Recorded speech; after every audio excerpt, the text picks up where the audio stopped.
They walked away laughing, unaware I had paid for every single suite. That morning in the hotel lobby, they thought I was invisible. But that night, I moved. This is more than a story of betrayal. This is a story of revenge, dignity, and a mother claiming her worth. Get ready for a life-changing emotional journey where a devoted mother funds a family vacation, only to be abandoned by those she loved most. But what they didn't know would change everything. Watch until the end. You'll never see a hotel lobby the same way again. I stood in the polished marble lobby of the hotel, heart pounding as I watched them. My own children, my son, my daughter-in-law strode toward the elevators, laughing, chatting, carrying luggage, scarcely casting a glance back. Monica said something just loud enough for me to hear. I'm finally free of that burden. And laughter followed. Their laughter reverberated in the lobby. They didn't see me, but I heard every word. They didn't know I had paid for everything, every cent, the reservation, the suites, the extras. They were all under my name. They weren't aware I'd spent 8 months filling a cookie tin hidden behind my canned goods, selling pies every Sunday and saving coin after coin. They never guessed the sacrifices I made so they could have this perfect vacation. And they certainly didn't know what I was about to do. But before I reveal that, let me take you back to how this all began, because their betrayal didn't start in a hotel lobby. It started 3 weeks ago on an ordinary Tuesday afternoon, sunlight drifting through my kitchen window like it always had. I was making my afternoon coffee, the ritual that anchors me. When the phone rang, I recognized the voice instantly. It was Raphael, my eldest son. His voice, soft and persuasive, carried that familiar cadence he used when he needed something. "Mom," he said, "I have a wonderful idea." My chest fluttered. That small thrill, that hope after years of being sidelined, that perhaps I mattered. He proposed a family vacation, all of us together, Raphael, Monica, the grandchildren, and me. He described it so colorfully: coastal hotel, pools, restaurants, nightly entertainment. "Mom," he said, "you'll love it. We can do this like we used to." My thoughts spun. In my mind, I saw images of laughter, sunlit sand, family dinners, memories being built anew. Then came his caveat. There's just one small detail. The hotel requires one person to make the booking. Could you do it, Mom? We'll reimburse you. I paused. Such requests were never small. I would always be the one paying, guaranteeing, absorbing risk, even when I had little. But in that moment, I accepted without hesitation. "I'd be honored," I said softly. "Tell me when and where." The booking details flashed through the phone. January 2nd to January 9th. 5 family suites, 12 people, all inclusive. The cost, $4,200. I froze. My monthly pension was $800. The sum was enormous. That night, I sat in my rocking chair, mind racing. I had saved some money, yes, but not that much. I looked at the savings tucked away, the small pension checks, the coin jar. Then I eyed my wedding ring. 42 years of devotion in a small diamond band. The next day, I walked into the local jewelry store and asked what it was worth. They offered me $800. A tear stung my eye as I handed it over. 42 years, reduced to a few bills. But I did it, because I wanted to believe. I called the hotel and paid the deposit. The reservation was confirmed. 5 suites, ocean view, everything arranged. Each time I spoke to Raphael or Monica, they talked about dinner plans, pool time, excitement, but never the price. "We'll settle costs later," they said. How I wished I could just believe them. Over the next several weeks, I lived in quiet austerity. I sold pies on Sundays. I took sewing jobs. I turned down the heat. I walked instead of riding the bus. My home felt colder. I skipped meals. But I whispered to myself, it's for them. It's for us. I longed for the moment when we'd all laugh together under that sky, and I would see their faces in delight, not in dismissive betrayal. Then the morning came. Before dawn, I packed carefully my light blue dress, comfortable shoes, the pearls my mother left me. I placed everything I had into a suitcase, and I walked out the door, putting on optimism as a cloak. Raphael honked. Monica glanced up from her phone with a perfunctory greeting. The children waved. I said, "Good morning, family. Ready for the trip?" The replies were quiet, distracted. Their voices felt distant, even though they were right there in the car. On the drive, I tried. I asked about their plans. I made light conversation. But silence greeted me. Their half-smiles faded. Their attention lay elsewhere. Phones, screens, chatter. I had sacrificed, scrimped, given up so much of myself for this moment, and yet I sensed something slipping even then. When we arrived, the hotel took my breath away. A grand facade, palm trees swaying, fountains singing. It felt like paradise. The children bounded ahead. Raphael and Monica unloaded luggage. I stood behind them, a familiar feeling in my chest. Pride, hope, love. In the lobby, the staff welcomed Mrs. Williams and handed me the keys. 5 elegant keychains, all ocean view suites. I nodded, smiled. But the moment I turned to share my happiness with my family, they were gone, vanished. I stood in the gleaming lobby, the echo of their footsteps gone. I turned. No one behind me, only a quiet lobby and the hum of service. Then I heard Mariana's voice. "Grandma, they're in the elevator." My granddaughter stood by the wall, hesitant. She avoided my gaze. She said things I wasn't prepared to hear. The group chat, messages, the plan. They didn't want you on the trip. My heart shattered then, more than any price or ring could measure. They had used me, used my love, my money, my sacrifice. They had plotted behind my back. They laughed about it. They thought I wouldn't see. But I had heard. I had known. And in that moment, standing alone in that hotel hallway, clutching those 5 keys, something inside me changed. What I felt wasn't just betrayal, it was clarity. Because all those months of silent endurance, all those little compromises, they taught me one thing. They underestimated me. That night, I made my move. Let me take you deeper into how that trip came to be. Because what they thought was a simple family vacation was built on a foundation of sacrifice and secret fear that I didn't always have the strength to bear.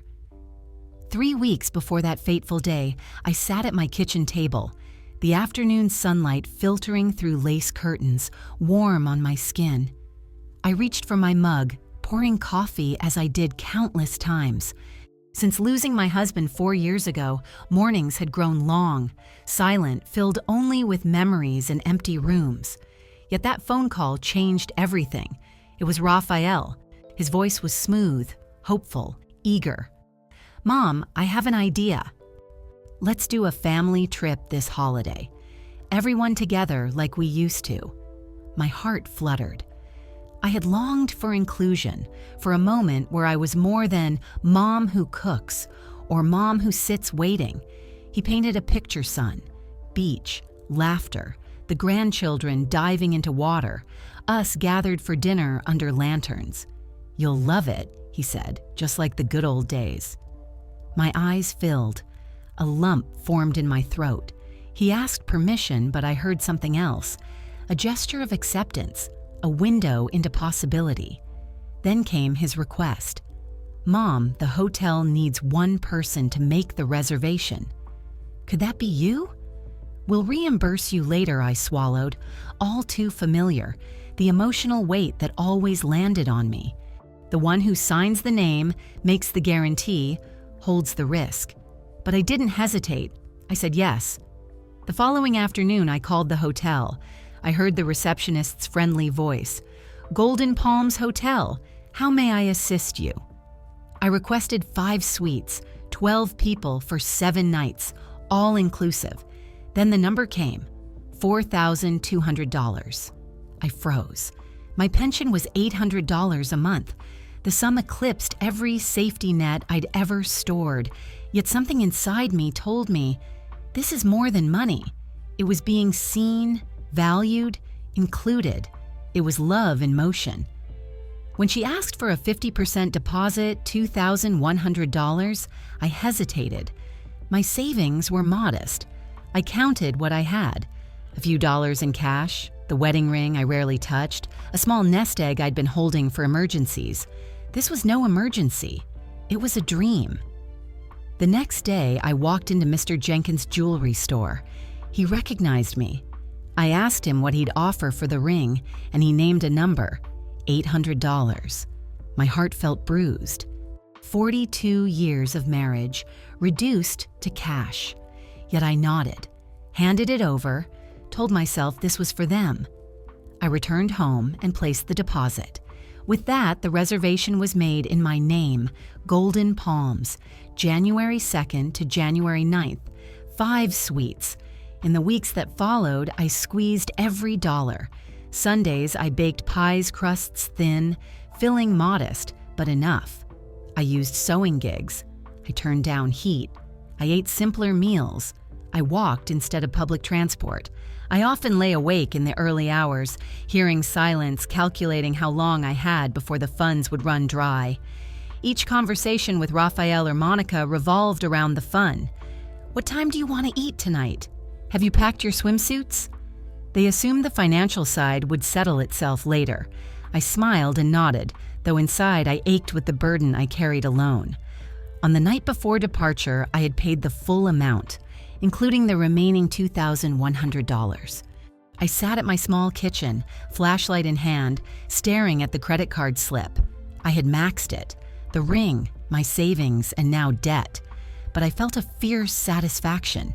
They are coming because of me. I closed my eyes, barely slept, but I rose before dawn with anticipation. Then the day arrived. I dressed in my light blue dress. The one Diego once told me made me look younger. I pinned my mother's pearls at my neckline, zipped my suitcase closed, and stepped out into the morning haze. The knock of Raphael's car, the loading of luggage. I said, "Good morning, family. Are we ready?" The children chimed, "Hi, Grandma." Monica looked up from her phone for a moment, and Raphael started the engine. During the drive, I tried to speak. I asked about swim plans, about the beach, about what each child wanted. They gave short answers. Their attention rarely turned to me. I realized in silence that my presence was secondary useful, maybe, but not integral. When we reached the hotel, my heart surged. The facade gleamed under sunlight. Palms swayed. Flowers hung heavy with color. I took a breath. The kids rushed forward. Raphael and Monica unloaded luggage. In the lobby, the receptionist greeted me. "Mrs. Williams, welcome." She handed over the keys. I nodded, internal tears pricking.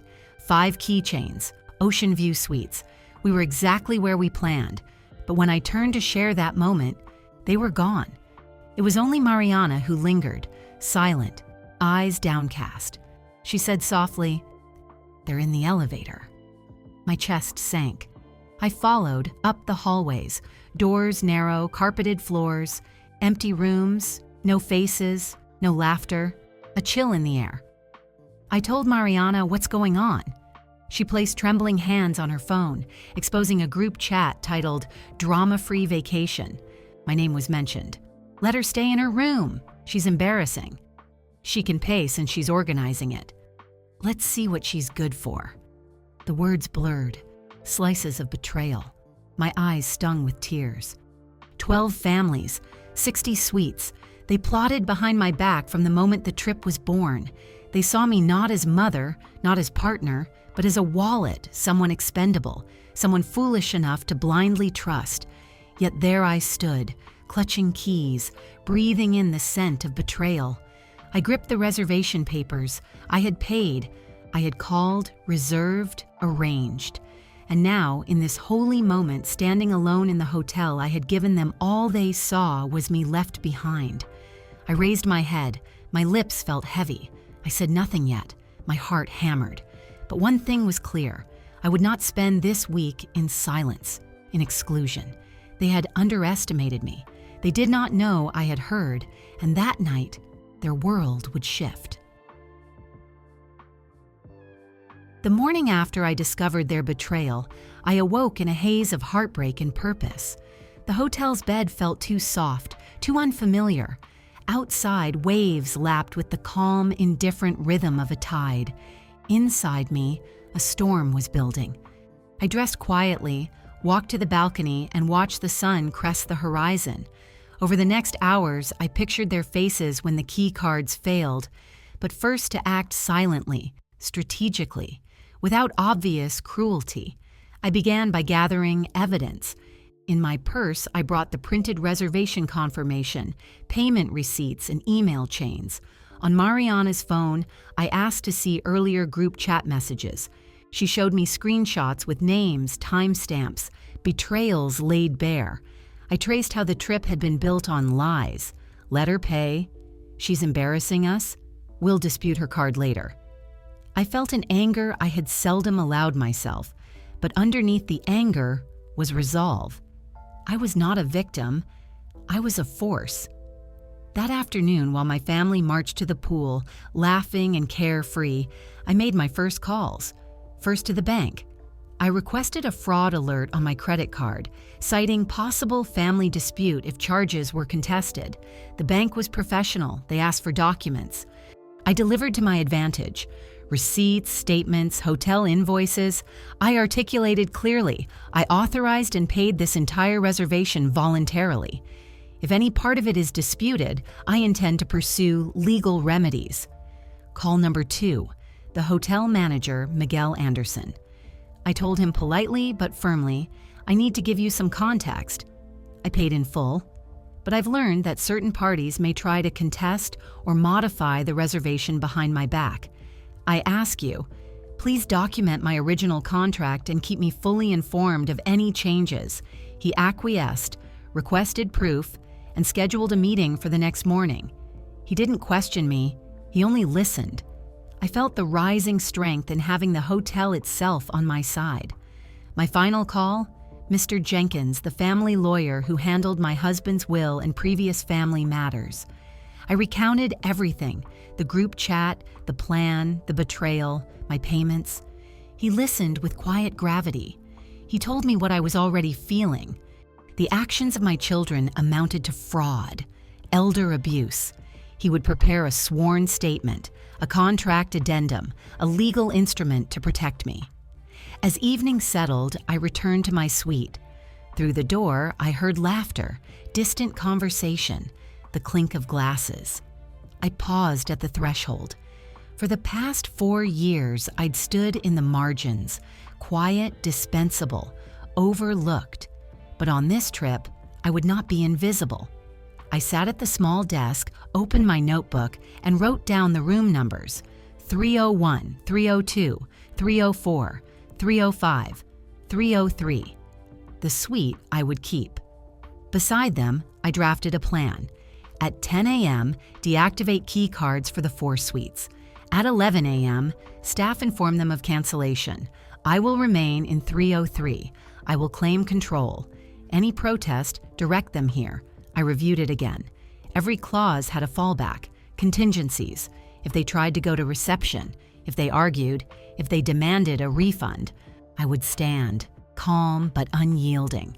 I reflected on all the Sundays spent selling pies, all the late nights sewing cloth, all the meals I skipped, every sacrifice. This moment would be proof. I had earned my voice.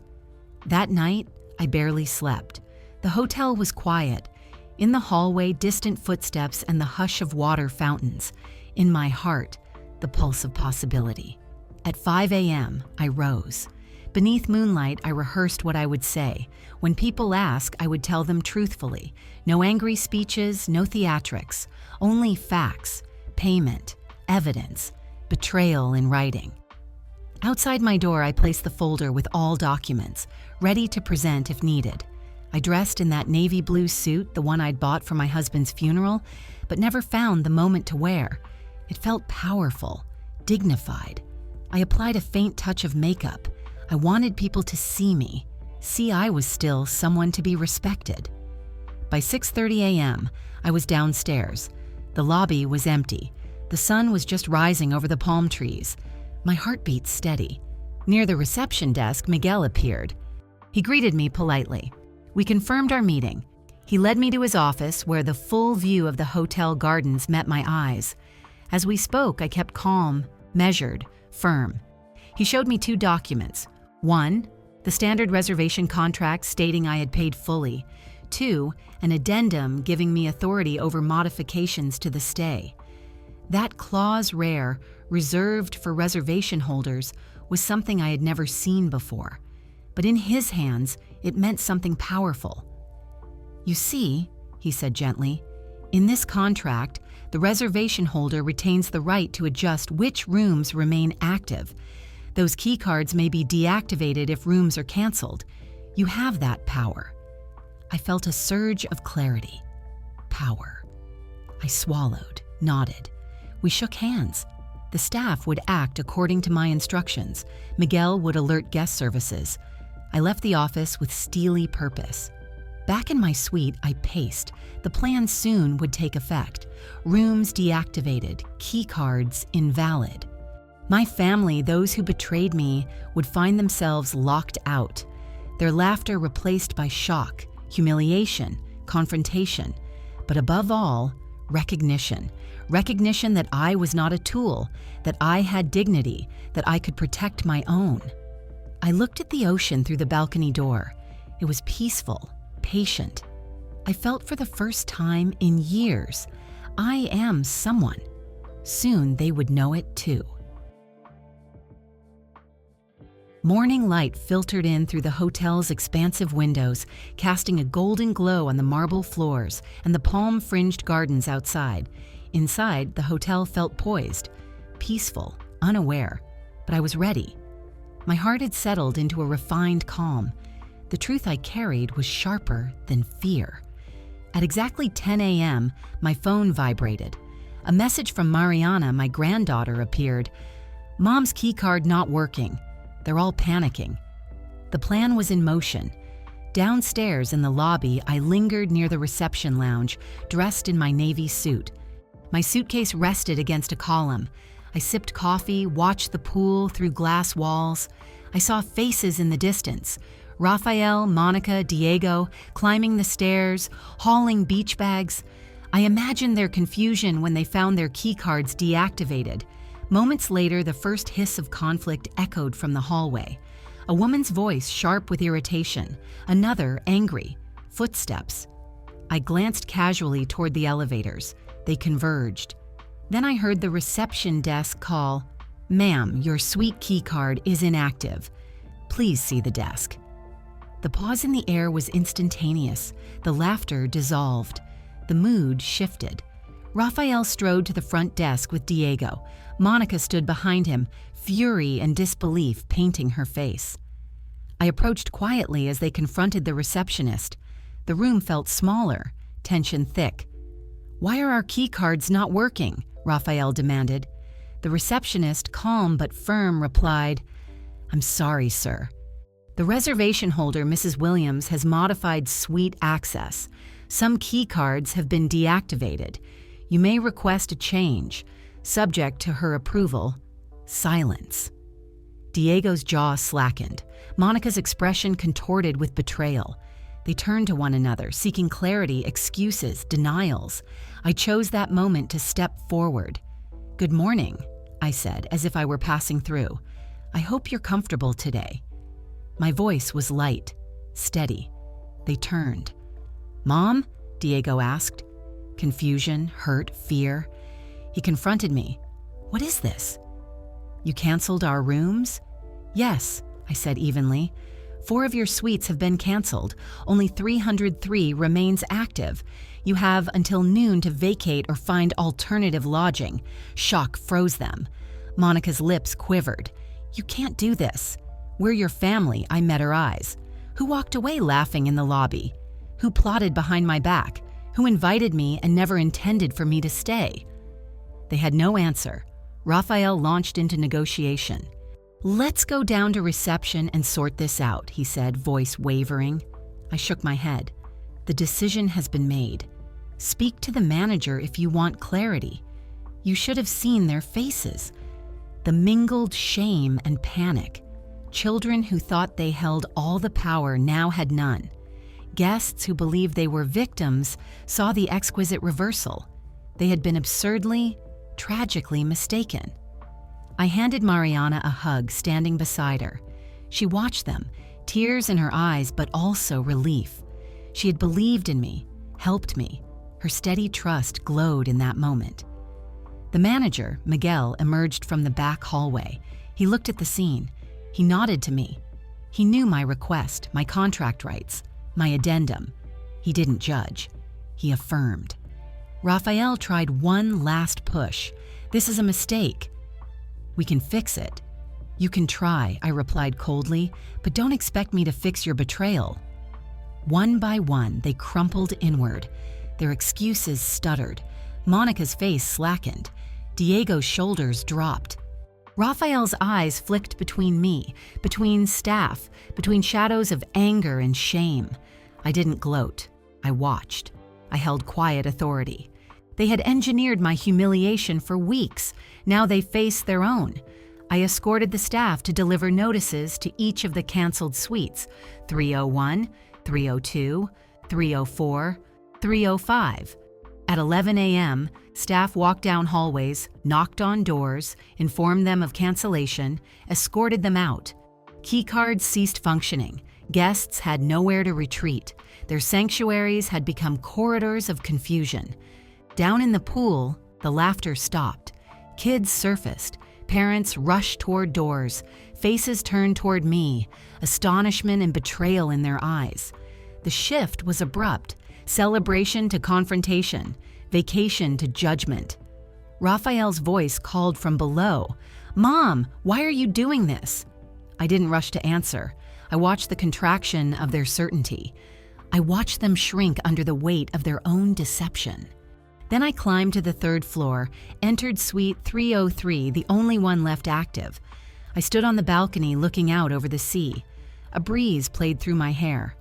I felt both victor and exile, but more than anything, vindicated. Shortly, I heard footsteps, doors opening and closing as they rummaged, scrambled for alternatives. I saw them hustling suitcases as staff guided them out. The sounds of their disrupted plans followed me. At noon, I spoke through the keycard system, a voice message over the hotel PA. Due to changes in the reservation by the holder, all guests in canceled suites must vacate immediately. Only suite 303 remains active. For inquiries, please see reception. Thank you. The words echoed down the corridors. Their vacation evaporated in that instant. Their entitlement dissolved. I closed the balcony doors behind me. The hotel, grand and indifferent, hummed with the collisions of upset guests. But in my heart, something had been reclaimed. They treated me as expendable, as invisible. They assumed I would accept it silently. But I was not the same woman they cast aside that morning. I paid, I endured, and I waited for the right moment. This was the fruition. Later, as they appeared at my door, confrontation began. Tears, demands, pleas, apologies. They insisted I reverse the change. I refused. I showed them the group chat screenshots, their own messages. They cringed. Faces burned. Their arguments collapsed under evidence. The tapestry they wove of betrayal unraveled in my hands. Monica shouted, "This is my mother." I replied, "Then treat me like one." Or not at all. The hallway outside filled with silence. The weight of that moment stretched. They had thought I was weak, compliant, unseen. They were wrong. That night, I slept in 303, no longer avoiding confrontation or awaiting apology. I had taken control. They would have to face me. And in that sovereignty, something new was born. A woman who would no longer disappear for their sake. The hotel hallway felt colder that evening, laden with awkward silence and the heavy tread of footsteps. After confronting them, handing out proof, and refusing to back down, I stood beside suite 303. My heart was steady, though my body ached from humiliation and from strength reclaimed. The family, scattered, disoriented, lingered outside my door, their faces etched with shock, guilt, confusion, rage. They tried words, arguments, pleas. Raphael's voice cracked. Monica's tears flowed. Diego scrambled for logic. Anna hovered at the edges, bewildered, but each attempt held the weight of their betrayal. I would not let them redirect blame or spin sympathy. I listened. I let them talk, but I did not relent. Then I said, "You say you can't stay here without your rooms." "Fine, then leave. I paid for them, and I decide who stays." That stung them. Eyes darted, voices hushed. The enormity of that declaration echoed louder than any tears. They realized I was serious. Mariana stood by me, tears in her eyes. I put my hand on her shoulder. "Do you want to go with me?" I asked softly. Her nod was immediate. Her trust was a balm in that moment. They asked, "And the children?" "The grandkids?" I said, "They are your responsibility. You knew the plan, you knew the cost. Now you must face it." With that, I walked to the door. The others, stunned, followed in a disjointed procession. The hotel staff, guided by Miguel, had come through. Their escort was firm but discreet. One by one, my children gathered their suitcases, their faces ashen, their plans dissolved. I paused at the elevator, glanced back. They were framed in the hallway doorway, defeated, exposed, silenced. In their posture, in the way they looked at me, something had shifted permanently. In the taxi waiting downstairs, I settled beside Mariana. She placed her small hand in mine, and the driver loaded our suitcases. The door closed. We pulled away. From the back window, I saw the hotel facade recede, the family still standing at the entrance, unmoored. I thought of all I had sacrificed, my wedding ring, my pride, simple comforts. Yet as I watched the building fade behind me, I felt lighter than I had in years, free not from them entirely, but from their illusions of control over me. In the ride to the modest boutique hotel I had arranged earlier, I looked at Mariana. She said nothing, but her eyes held gratitude, sorrow, strength. She understood more than any adult in that hotel ever had. That day, as the sea passed by outside the car window, I told her, "This is not revenge. This is restoration." For 40 years I had cared, given, served. I had suppressed myself in the hope they would embrace me.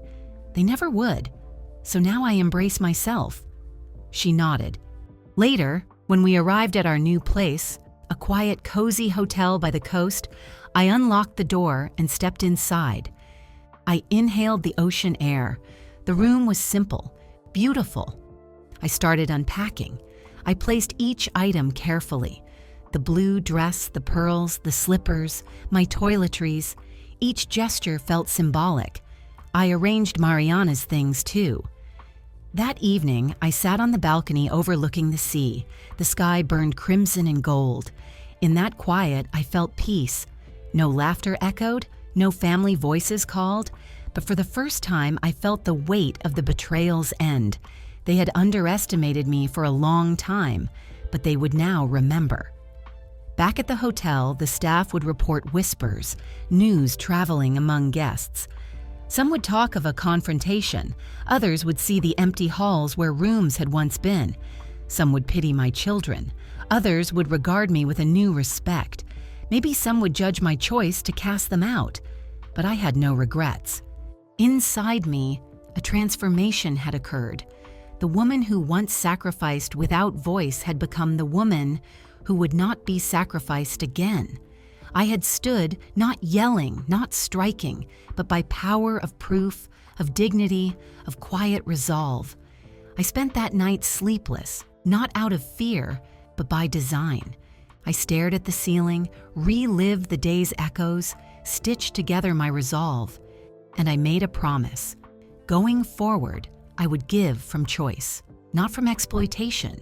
I would love from presence, not from burden. The next morning, Mariana and I walked to the shore. We built sand castles. We collected seashells. She asked, "Grandma, do you regret it?" I looked at the waves rolling in. I shook my head gently. "No," I said. "I regret only that it took me so long to value myself." She smiled, wiping grains of sand from her hands. We walked back to our room, hand in hand. In the days that followed, I changed my name in the reservation to my own backup booking. I accepted payments for the suites I'd canceled. I negotiated with the hotel staff for compensation. I let the bank processes follow. I would not work to cancel the charges myself. Their disputes would fail. I never reached out to Raphael, Monica, Diego, or Anna. I didn't need to explain. Their reactions would speak. My dignity would speak. The truth would speak. The trip I had funded for them would become the trip where I led my own journey. I would rebuild. I would live. And yes, I would smile again. I had reclaimed what I thought I lost. It had always been inside me. The dust settles slowly after storms. In the days following my departure, I watched from a distance, not out of spite, but because healing demands space. The hotel lobby, once a stage of betrayal, now held emptiness for me. For them, chaos. Inside their rooms, they raged. The manager told me of sobbing, shouting, refused calls, hostile staff. Receptionists who once treated them with deference now stared with uncertainty. The staff followed the contractual instructions I had given. No forced entry, no harassment, polite enforcement. The power had shifted. Raphael called me once, late at night. His voice was broken, quieter than I had ever heard. "Mom, can we talk?" I listened, silent. He asked if he could retrieve some personal belongings. I permitted it under supervision. He spoke haltingly. "I'm sorry." We never should have done that, but the words came weak, lacking conviction. I didn't ask for apology.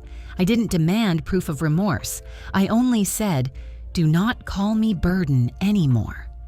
Monica tried to swing doors open one night. Her keycard failed. She pounded. She hissed through the door. Staff escorted her away gently.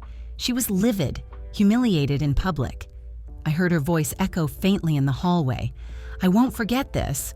She meant it. But for me, I found quiet strength in non-reaction. I would not be baited. I would not slide back to insecurity or rage. Their words no longer owned me. Inside my new hotel room, I set routines. Mornings by the sea, afternoons reading, evenings with gentle dinners. I reacquainted myself with breath, silence, intention. I wrote letters that I never sent. I planned small futures. I allowed Mariana to see a grandmother who is whole, not wounded. Meanwhile, I let the legal wheels turn. Mr. Jenkins filed notices. The bank reviewed disputes. The hotel honored the addendum. Slowly, the power of my position became undeniable. I watched reconciliations fail to matter, because true reconciliation must come from integrity, not coercion. Through this, my children changed. Not all at once, not uniformly, but cracks appeared. Raphael's calls reduced to midnights. Monica avoided public family events. Diego no longer texts me about family logistics. Anna, the youngest, began to ask simple questions. "Grandma, why did you do that?" She softened. No excuses, just curiosity. One afternoon, I visited a local cafe. I sat by the window with a notebook and pen. I watched families walk by, some arm in arm, others distant. I saw a mother with a child teaching to jump waves. I felt gratitude. For mornings when I woke with purpose, for grandchild laughter, even for the betrayal because it forced me awake. Mariana sat beside me then. She touched my arm and said softly, "Grandma, today I'm proud of you." She didn't mean the confrontation. She meant the resilience, the dignity, the choice. I squeezed her hand and smiled. That was enough. Weeks later, a message arrived from Raphael. "Mom, I understand now." That was it. No request, no guilt, begging, just those words. I did not reply immediately. I let them sit. they held more weight that way. In the coming months, I built a small life apart friends, quiet projects, writing, seaside walks. I accepted invitations to community events. I spoke about strength, boundaries, dignity, not as sermon, but as proof. I refused to let bitterness corrode me. My children occasionally appear in headlines of local gossip rumor of dispute, of reconciliation, but I stay silent. Their reputations, their choices, they bear their weight. I live mine. Mariana and I rebuilt. We traveled modestly, we read books, we walked beaches, we planted small gardens. She asks about her grandparents, and I teach her not how to forgive blindly, but how to judge wisely. She grows in her heart knowing that love without boundary is invitation to hurt. One day, I visited the hotel again, not on family trip, but as guest for an event. I walked through lobby, comfortable, visible. Staff greeted me. Some eyes flickered recognition, surprise, respect. The facade remained beautiful. Palm leaves swayed, but I walked under it as someone who belonged. I passed the corridor to suite 303. It was empty now, cleaned, reset for new guests. I paused. Reception informed me the room had been reassigned, a polite courtesy. I nodded. It belonged to me in spirit, not in occupancy. Later, I met Miguel, the manager. He expressed admiration. "You made them see themselves," he said. I shrugged. I asked only to be seen. That night, I returned to my room, sat by the window. The moonlight danced on water. The air smelled of salt and hope. I whispered, "I am enough, more than enough," and I believed it. Weeks turned into months. The echo of that vacation drama slowly faded from headlines and hotel gossip. But inside me, and inside some hearts, things had shifted irreversibly. I no longer viewed my children through the lens of hurt. I saw them as flawed, frightened people who betrayed me when they thought I would never stand. Their actions would haunt them, but they would live. Me? I would live too, but on my own terms. One morning, I awoke before sunrise and walked barefoot across the cool tile of our seaside hotel. The waves whispered in the distance. I inhaled deeply, the salt, the air, the promise of a day unburdened. I thought of the edge I had crossed, from acceptance to assertion, from pain to protection. Mariana, now more confident, joined me later. We sat on the sand, watched the horizon. She nudged a shell into my hand and said, "Grandma, thank you for walking away." Her voice was soft but reverent. I squeezed her shoulder and nodded. When evening came, I sat by the balcony window with pen and notebook.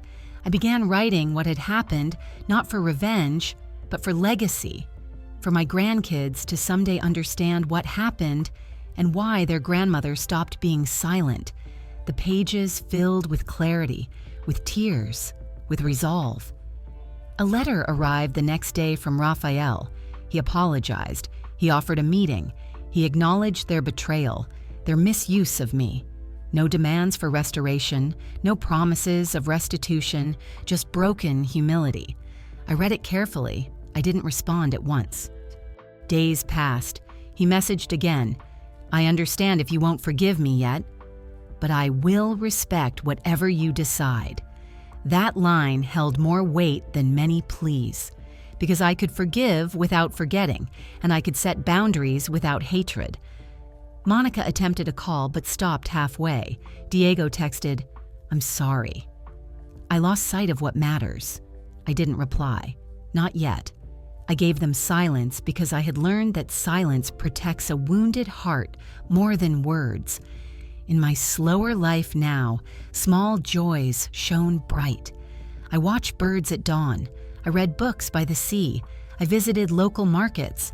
I baked occasional pies, not for funds, but for pleasure, for connection. I volunteered at a women's center. I told my story quietly to those who needed to hear it. Each time I spoke with the same gentle firmness I found in that hotel hallway. You are worthy. You deserve respect. Mariana blossomed. In school, she spoke of boundaries, dignity, empathy. She told her friends her grandmother had stood up to cruelty. Her pride in me was a balm I carried quietly. She would someday tell her own children. Months later, I returned to Golden Palms for a small conference. Walking its lobby again felt different. I was no longer the vulnerable guest. I was someone who had walked through fire and passed without being burned. Staff greeted me politely. Some recognized my face, others did not. I passed through corridors, stopped at the reception desk. I asked quietly, "How are things here?" The manager, Miguel, greeted me like a longtime acquaintance. He showed me the area where the rooms had been canceled, newly renovated, fresh. He said the hotel respects the precedent I set, that sometimes guests return as more than just paying customers. They return as people carrying stories of change. I nodded. I felt the weight of our encounter unwind. That evening, I returned home to my new place with ocean wind in the windows. I poured tea, opened letters from friends, the pen invites from readers who had seen the story online. They wrote, "Your courage gave me strength." I never saw a mother protect her dignity so quietly. Those messages drifted through me like quiet light. I kept the navy blue suit hanging by the door. I reserved it for moments needing alignment between who I was and who I'd become, not for social display. Some nights, I'd walk Mariana to bed, tell her stories of her mother, her father, and how sometimes love requires firm flourish. Time, the healer, did its work. Pain receded, not gone, but softer. The narrative had shifted. I was no longer merely Sam's widowed mother who baked pies. I was Estella Williams, a woman who reclaimed her voice, her boundaries, her worth. Years later, I visited the hotel pool one afternoon. A family walked by. A mother, father, children. They basked, laughed. I observed them, feeling gentle empathy, not envy. I thought, they may not know what I faced, but their joy is not mine to judge. My journey was different. I turned and walked away, leaving them to live their story. On my balcony that evening, I looked at an old photograph of my husband. I held his image in my heart, not as a memory that chains me, but as a part of me that taught strength, perseverance, love. I whispered, "Thank you." Because at the end of all that pain, I found something precious, self-respect. And so this is the last note I leave in this chapter. Betrayal, when met with dignity, cannot break you. It can wound, but those wounds can become stories of survival, not shame. I walked away, not alone, because I carried myself and the granddaughter who believed in me. This was no victory over them. It was victory for me. I pen these words in hope that someone reading, someone listening, will know. You are not defined by how others treat you. You are defined by how you respond. And sometimes, the strongest way to love is to walk away. You just watched a mother who gave everything, her savings, her ring, her dreams, only to be discarded by those she trusted. But instead of breaking, she rose. She didn't scream, she didn't plead. She simply moved in silence and reclaimed her dignity. Remember this: respect is not optional. You don't have to endure betrayal in silence. You can walk away and still carry your strength. If you felt anger at the injustice, if you felt tears at her sacrifice, then share this video because someone else out there needs to know they're not alone. I regret only that it took me so long to value myself. If this story touched you, drop a comment. Subscribe for more stories of quiet strength and unexpected justice. Until next time, may you always know your worth and never be forced to prove it to anyone.